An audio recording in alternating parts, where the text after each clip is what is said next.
January 1945. As World War II comes to a close, the full horror of Hitler's final solution is exposed.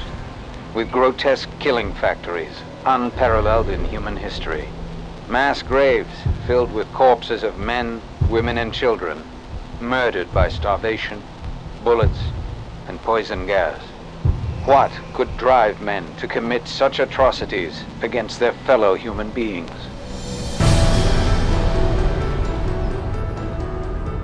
The answer is the pseudoscience called eugenics, created and promoted by psychiatrists decades before the Nazis came to power. The eugenics movement got started in 1883 with Francis Galton, and he felt that human beings should take evolution in their own hands, and that the most talented individuals, the most healthy individuals, the most attractive individuals should have more offspring. There was great concern that people that they considered had poor genes were reproducing faster than the people they considered had good genes. They felt that a medical solution might be the proper one. This is what led to the sterilization movement. It resulted in sterilization of mentally ill people, sterilization of retarded people, sterilization of people we don't like politically and sociologically. So the problem is not with genetics. The problem is a pretend phony genetics used to justify inhumane social policies. Though never proven as anything but theory, by the early part of the 20th century, eugenics had spread to almost 30 countries, from England to Brazil, Mexico, Sweden, Russia, and most notably, the United States, where forced sterilization was widely practiced. Eugenics movement in Germany was somewhat different than the eugenics movement in the United States in that there were many more physicians and psychiatrists. Alfred Ploetz was one of the pioneers in the German eugenics movement and how to control the population of those whom he considered inferior. In 1905, along with his brother-in-law, Ernst Rudin, he established the first organization for racial hygiene. Alle Nationen haben sich mit einer außergewöhnlich großen Menge an minderwertigen, schwachen, kranken und Verkrüppelten abzugeben. Durch kluge Gesetze über Sterilisation würden wir auch in der Lage sein, den vernünftigsten Weg der Zeugung herbeizuführen. Hitler was particularly impressed by American eugenicist Madison Grant. Grant's book, The Passing of the Great Race, was proclaimed by Hitler as his personal Bible. In his book Mein Kampf, Hitler further hailed eugenics as the science that would rebuild the German nation. Körperlich oder geistig gesund ist, dem ist es nicht erlaubt, seine Krankheit an seine Kinder weiterzugeben. Das Recht auf persönliche Freiheit wird durch seine Pflicht, die Rasse zu beschützen, eingeschränkt.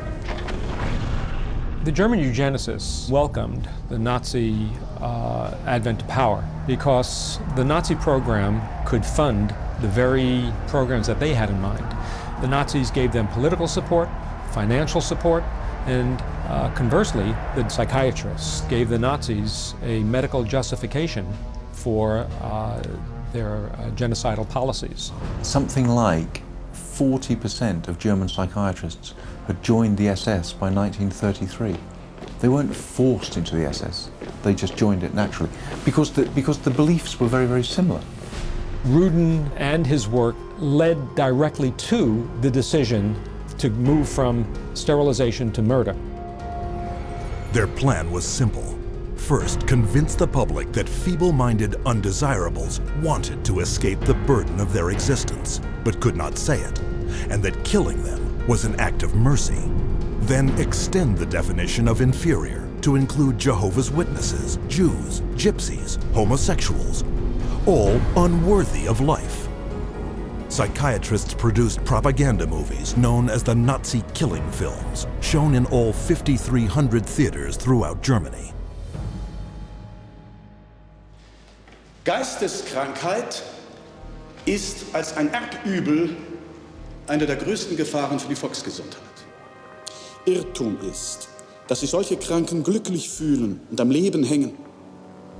Sie haben überhaupt kein Daseinsbewusstsein. Wer von ihr befallen wird, dem ist die schwerste Last des Schicksals auferlegt. Ein Dasein ohne Leben. It first started with passive violence, which is starvation. It then intensified to lethal injections, and finally it developed into systematic gassing and cremation. Their headquarters were established in Berlin under the infamous code name T4.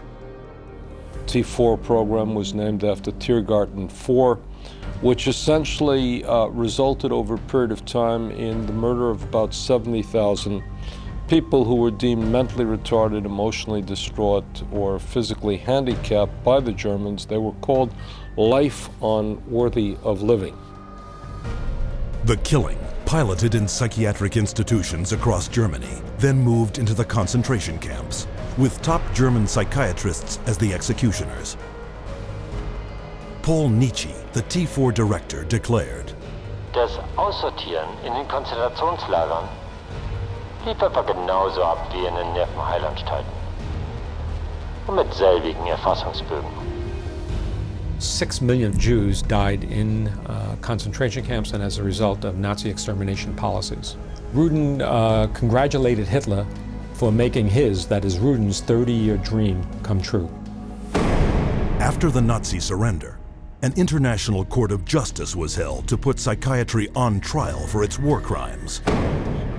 But American psychiatrists, fearing a permanent blow to the future of psychiatry, stepped in by shifting the blame onto a handful of German psychiatrists.